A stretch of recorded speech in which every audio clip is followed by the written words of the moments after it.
after ey'ntweni ey'ngaka esengizenzile for wena nomndeni wakho nga-investa ngempilo yami yonke, ngashiya owami umndeni, nga-athenda wena, but wena waqhubeka walelela ukuthi umzali wakho uthini nanokuthi abanye abantu bathini. Okusho ukuthi wasekuqaleni uthando obungenalo lwami. Okothando lwalukhona uthando Maximba. Ngicela ukuthi ungizwe uma ngabe ngisho. Kodwa ulwelanga lolo thando. Ngizokukholwa kanjani manje? Ngazama ukuthi ngilwe. Kwasho ukuthi izwi lami lalingekho kakhulu kangako phezu komzali wami. Pho manje ngizokholwa kanjani ukuthi kuzoba khona izwi lakho ohlulekile ekuqaleni?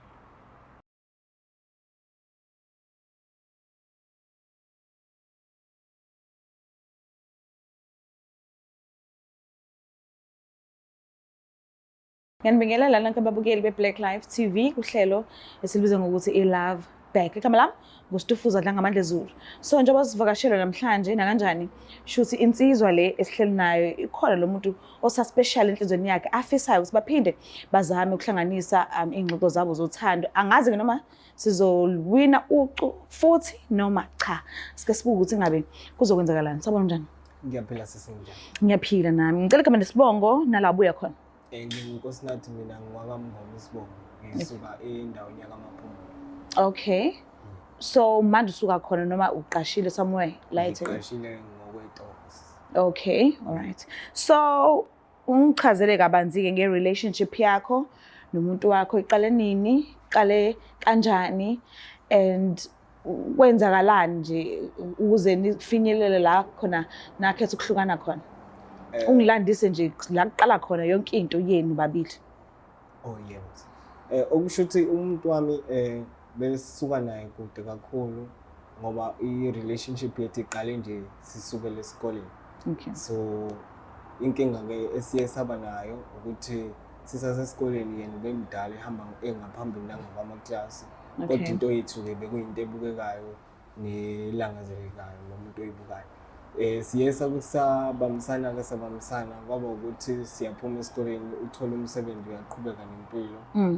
Kwase kuba ukuthi ke uyangisiza lapha nalapha ekhaya.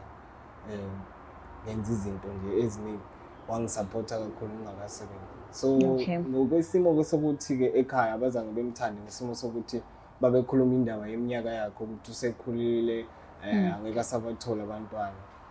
Ukushiya kude? Yebo uthe ukungishiya impela kancane. Okay. Ngaleso simo ke kwagcina ke uma engayithandi lento yethu naye sagcina sihlukana ngalekho ukuhlukumezeka namagama ayiwathola ngaleso sikhathi. Sabe sesiyahlukana ke ngaleyo ndlela. So ngize la ukuba ngicela ukuthi ningisize ukuthi ngikwazi ukucela i-love back kuyena ukuthi sibuyelane because nami sengaze nga pick up empilweni senginawo. So ngifisa ukwenza iqiniso kuye ukuthi njengoba wayengipick up nami ngilungise impilo sibe ndawonye. So akekho umuntu owachithela omunye. Inkinga kwabo uma. Yeah. Inkinga kwabo umzali. Yeah. So umzali usakhona uyaphila. Umzali because sino 4 years naye sasindawonye. So sanele sahlukana kanti nomzali akazange ahlala isikhathi eside emva kwalokho wasishiya emhlabeni. So ngalokho ke ngikufisa ukuthi sure. Mhlambe ke the time kade nihlukana uke wabuya umlandelela nje umcheck ngama calls uthi unjani, mhlawumbe senaye nomunye umuntu nje iqhubekelana ngempilo yakhe ngokufaka wena phakathi. Ngokumbheka after sesihlukene kwaba ukuthi nje ngokwe standard sempilo sasingeke standardini esifanayo. Bangalula ukuthi ngimlandelele kodwa ngandlebenye ngake ngezwe kuthiwa ke unayo umuntu noma ngingazi ukuthi into eyiqiniso kangakanani. Awukazozwa bona bebobabili. Yeah. Mhlambe inkundleni zokuxhumana futhi awukazi uzubone lutho mhlambe ipostiwe. Inamba leyayisebenzisa ngaleso sikhathi siyashintsha ngicathi ngokukhula kwempilo nakuyena kwashintsha into eningi. Okay. So into mina ngifuna ukuthi ngibe neshow yayo ile yokuthi ufuna ukuthi ubuyelana naye ngoba nakho wayekusiza kungakahlangani kuwena so ufuna ukwenza iqiniso kuyena, that's one. Okwesibili njengoba uchaza nje ukuthi umzali akasekho owayengathanda ukuthi nibe ndawonye, noma wena ushawa uthanda ukuthi usamthanda? Ngokukhuluma iqiniso lapho sisi ukuthi ngisamthanda yena kakhulu futhi nanokuthi nganginey'thembiso kuye engangizenzile. Yilezo thembiso-ke ezenzele namhlanje ukuthi ngikwazi ukuthi ngibuyele kuzo ngibone ukuthi sisangakwazi ukuthi siyifeze yena. Okay, lunjani ulaka kuyena usisi? Umuntu onjani? Umuntu yena onakho ukuba nalo ulaka kodwa hayi kakhulu. Okay, wawuwazi umkhona ngalezi zikhathi? Yebo, ngamkhona. Manje into edala ukuthi ungaqhubekeli-ke nempilo, mhlambe ubheke abantu abacishe babe seminyakeni yakho, ngabe imiphi? Ngikuzwile kokuthi uthe uyamthanda and ufuna ukwenza iqiniso njengoba naye akubhoga lapho nalapho kungakahlangani, but ngizama ukucheck ukuthi yini-ke esidala manje ukuthi okay sekuze kwahlukaneka ngenxa yokomzali. Okay, fine, but yini lesidala ukuthi kungabe saqhubekeka kuwena, mhlambe ushele ezinye intombi ezicishe zithi kuba mncane kancane kunawe noma mhlambe nilinganayo, umuntu omdala kunawe? Yebo, ngike ngazama ukuthi ngithole abanye abantu ngaphambi kwakhe, kodwa akuzange kuze kuhambe kahle sisi. Okay. Ngendlela yokuthi ngokubuka indlela yokucabanga nokwenza izinto. Okay. Ayifani nale yena wayenawo umqondo wokwakha. Okay. No, ngiyakuzwa. Inkinga kwaba yileyo. Abengakabi naye umntwana usisi? Ubengakabi naye umntwana. Wena? Anginaye. Awunaye? Okay, ngiyakuzwa. Ithi ngimlande khona ngizokwazi ukuthi nikhulumisane nibonane. I hope lizophinde lihlangane futhi uqo. Kodwa uma lingahlangani akusho ukuthi umhlaba sekufanele uphele ngaleso sikhathi. Mhlawumbe uyobe uzame futhi kuyena ngolunye usuku ngenye inyanga. Mhlawumbe ke futhi nangomunye unyaka. Mhlawumbe lapho kuyophumelela angazi. Kodwa ke ngabe siwinile kakhulu mekuthi uyavuma. Ngicosondezelana.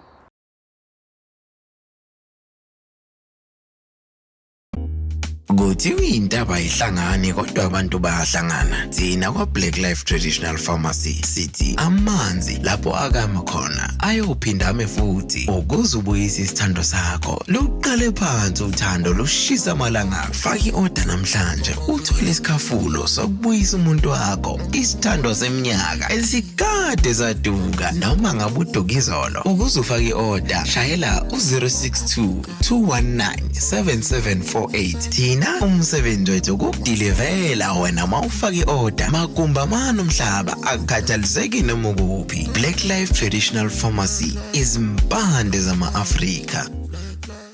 Sifune sinamukele futhi babukeli bayo iBlack Life TV uhlelo esilibiza ngokuthi iLove Back.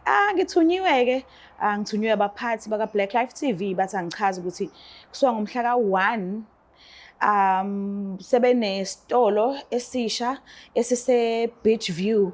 Leso sitolo kwesidila nobulili obhlukahlukene kodwa kakhulukazi abantu besifazane, amanzipho ayenziwa, ikhanda nezinwele, yonke nje leyo nto leyo, ispa futhi phakathi konke nje urelaxisa umzimba, kwenziwa inyawo, umzimba nje uba muhle ngalendlela. Kodwa ke ngisazochaza kabanzi yonke into. Kodwa ke mhla ka-1 December lapha eBeach View, mhlambe ngathi ke South Beach, yes, mhlambe abanye bajwayele ukugana, khona i-mall lapho phakathi encanyana nje ebizwa ngokuthi iBeach View, shop number 19, iyavulwa ngomhla ka-1 December 2025. Kodwa yonke into ngizonichazela kabanzi kwenye ama-video, ngizonichazela nje wonke zonke ingcukacha. So ke usisi uvumile ukuthi abe nathi and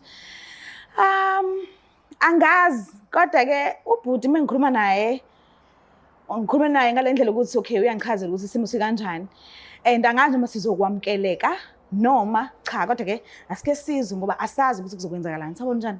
Ngiyaphila sisi, njani? Ngiyaphila nami. Uma bani? NguMaximba sisi. Ximba? Yebo. Umlaba? Yebo. Oh, all right. Uyamazi ubhuti omhlala naye? Yebo ngiyamazi Nkosi. Umazela kuphi? Besinobudlelwane eminyakeni edlule. Oh, okay. Hayi, ngingangiqambela amanga. So, ubhalile kuhlelo lethi Love Back. And Ashem kuningi afisa ukukusho, kuningi afisa ukucela. Ngiyacela nje umuphi isikhathi sakho umlaleli ukuthi yini le obizelwe yona la ekhaya namhlanje. Okay. Ngiyabonga Nkosi Khumshelane. Ngicela uqale ngemibingelelo Maqembu, uyaphila kodwa Maqembu? Ngiyaphila njani? Ngiyaphila nami. Maqembu ngize la ohlelweni ukuthi ngizocela ukuthi bangilekelele ukuthi ngikwazi ukukhuluma nawo ngokwesimo esike saba naso ngaphambilini. Ngicabanga ukuthi sobabili siyazi ukuthi asizange sibe sihle futhi asiphethanga kahle. Mina nawe sike saba nenkinga la umama wangathanda ubudlelwane besinabo ngaphambilini, mina nawe sisobabili. So sagcina sihlukana kwaneyinkulumo even nawe ongazange uzosithanda, sahlukana ngaleyo ndlela. So bengizocela Maqembu ukuthi ngokwesimo sempilo engisibonayo ukuthi siyadinga ukuthi sibe ndawonye, nokuthi-ke sisandawonye bekukuhle, yonke into ibihamba kahle. Nanokuthi-ke ngiyafisa ukuthi ekugcineni ngifeze izifiso zami enganginazo nawo ney'thembiso esasinazo. Ngiyafisa ukuthi ungivumele ukuthi ngizolungisa lezo zinto ngalesi sikhathi. Ilokho ebengifisa ukuthi uMaqembu akuzwe. Okokuqala ngicela ukukubuza ukuthi ekuhlukaneni kwethu isizathu kwaba umzali? Uma sesikhuluma iqiniso, ngokwesizathu esasisazi sobabili ukuthi uma wayengathandi ukuthi ngibe kanye nawe ngokwesimo seminyaka ukuthi sishana kakhulu, nanokuthi wayeney'nkolelo zokuthi-ke abantwana ngeke uzukwazi ukubathola uma umdala kakhulu kunayo. After ey'ntweni ey'ngaka esengizenzile for wena nomndeni wakho, nga-investa ngempilo yami yonke, ngashiya owami umndeni, nga-athenda wena, but wena waqhubeka walelela ukuthi umzali wakho uthini nanokuthi abanye abantu bathini, okusho ukuthi wasekuqaleni uthando obungenalo lwami. Okothando lwalukhona uthando Maqembu. Ngicela ukuthi ungizwe uma ngabe ngisho Kodwa kanjalo. olulwelanga lolo thando. Ngizokukholwa kanjani manje? Ngazama ukuthi ngilwe, kwasho ukuthi izwi lami lalingekho kakhulu kangako phezu komzali wami. Pho manje ngizokholwa kanjani ukuthi lizoba khona izwi lakho ohlulekile ekuqaleni? Ngoba umzali wami akasekho vele, mhlawumbe uMaqembu wakuzwa lokho. Ngoba sekuyisikhathi nje esingaside kakhulu engekho, mhlawumbe ubungakafiki emalini. Yingakho ngithi ngiyesifiso sokuthi ungivumele ngizolungisa lezo y'thembiso engangizenzile kuwena. Mina Nkosami angifuni ukuqamba amanga sisi, angimkholwa emzimeni angidlulise kubona nobuhlungu benhliziyo ayiphulile. Kube nzima kakhulu ukuthi ngiphinde ngikwazi ukuthemba omunye umuntu wesilisa. So now angeke ngimthembe, angikwazi Nkosami, angifuni ukuqamba amanga. Angikwazi. Ayikho enye indlela esingenza ngakhona. Ngafanele ayiprove lokhu kwangempela uma ukuba ngempela uqinisele ngale nto ayishoyo. Okay. Amagama angishiya nawo ayenzima kakhulu. Ezikhulumela kuwena esoba esemzweni yakhe. It's like kwakulo umndeni wakhe, amanye amagama bayefika direct kumina athula ngasho lutho. So wayengangilweli ngalesi sikhathi, now yini lesi izodala ukuthi akhona ukungilwela. Awukakapholi nakulokho. Ekusabuhlungu uyayivusa zona iy'nhlungu, angifuni ukuqamba amanga. Kodwa kona uthando kusakhona-ke. Ukumthanda yebo, akusoze laphela umuntu uma umthanda ingunaphakade.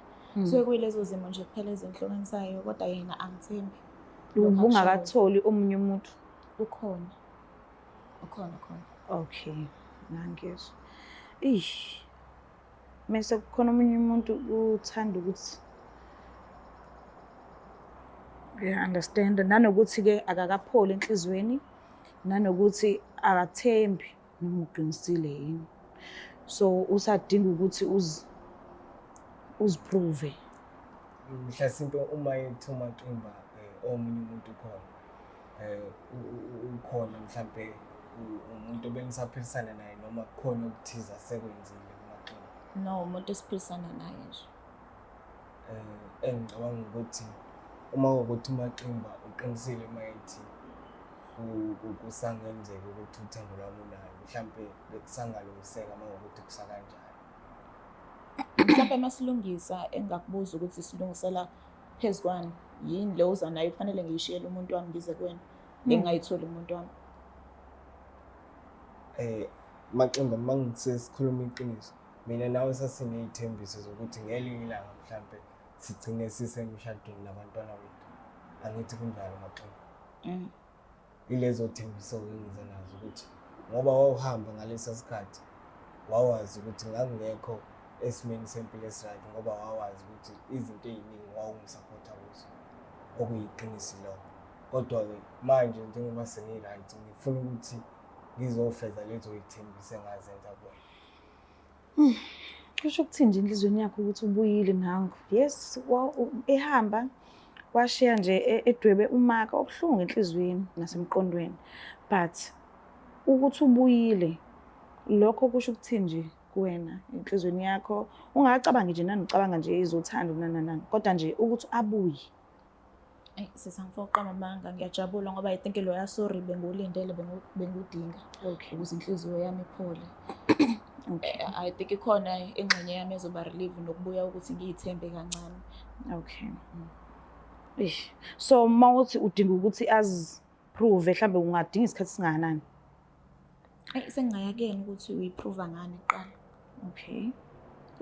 Mhlambe kukhona nje wena okodwa okufisayo ukuthi mhlambe ungamdirect umyise ngakhona ukuthi mangase kuthiwa nje uqala ngala. Mhlambe singakhuluma into eyaphambili fast. Ungakhela umuzi ayothembisile. Okay. Uzwile? Ngizwa kahle sisi, ngizwa kahle. Okay. And uthewe usu-right manje. Yeah. So uma uthi uyalibheka iphakethe lakho njengensizwa ethi i-right mhlambe lokho akushoyo into engathatha iminyaka noma into engathatha iminyaka mhlambe iyinsukwana. Ngingasho ngithi ukuthi iqalwe. Yebo singayiqala yebo. Ngingasho ngithi sengikulungele ukwenza phela. Okay. Ithini into? Ngithanda ismile sakho. Yabo ismile sakho sikhuluma yonke into. I can see ukuthi okay fine inhliziyo iphukile fine kodwa ke sonke siyayenza amaphutha. And umuntu uvumelekile ukuthi anikezwe elinye ithuba futhi sonke sinamacala ethu. Sonke shiya sonile la sasone khona. Kodwa sisuke sisavumelekile ukuthi sinikezwe elinye ithuba. Asiliphoqi leli thuba, asilikhombi, nje asikudeleli futhi kodwa nje ithuba nje esikicelayo elinye futhi. Isicelo nje. Ngicela ukuqala ngibone ukuthi wenza kanjani ngingashiya umuntu wami kanti uqamba amazwi. Okay. Laqala iprove kuqala. Okay. Uzwila ngisho akasho ukuthi afuna ukubuyelana nawe uthi ucela uqala uziprove kuqala. Okay. Ngiyabonga kakhulu ukuthi ufikile Maximba. Angibonga nje inhlonipho yakho awusithathela ngaphezulu awusithuki nje ukwazile ukuthi usilalele usizo sithini ukhulumisane nathi ngiyabonga kakhulu.